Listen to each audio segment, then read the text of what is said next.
अस्सलाम वालेकुम, welcome back to Javed goat farm YouTube channel. दोस्तों ये देखें, ये बकरियाँ कार्गो के लिए कार्गो हो रही है। माशाल्लाह दोस्त आए थे, वो ले गए तो उनको कार्गो करा के ये देखें प्योर वाइट कलर में माशाल्लाह। और ये भी टेडी है, बच्चों वाली भी है इसमें। ये ब्रीडर भी है, छोटे हैं भी। ये देखें ब्लड में है। ये ध्यान जो है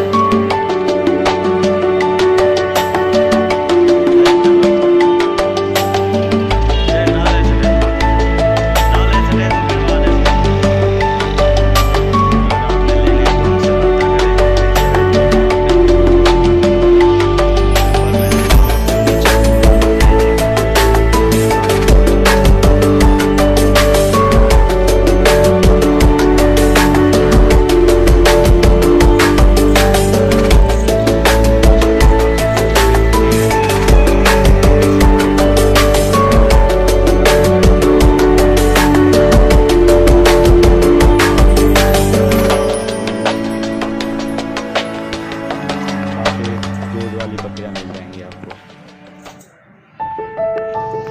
कार्गो के लिए ये डाला आया हुआ है, इसी में इनको डालेंगे। नंबर 1 पे ये वाली बकरी आ रही है, प्रेग्नेंट है।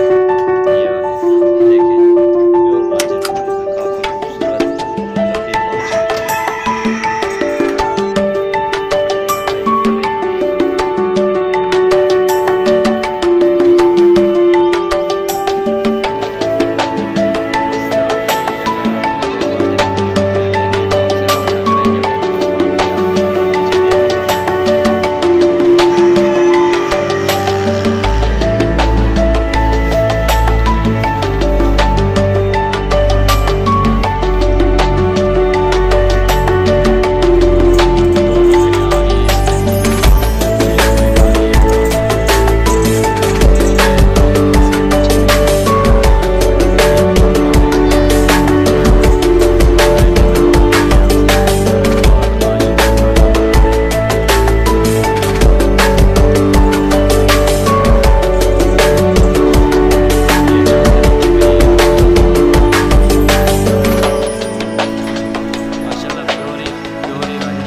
आपने हमारे चैनल को ज़रूर सब्सक्राइब करना है और साथ ही साथ बेल आइकन को भी प्रेस करना है और आपने सेल एंड परचेज के लिए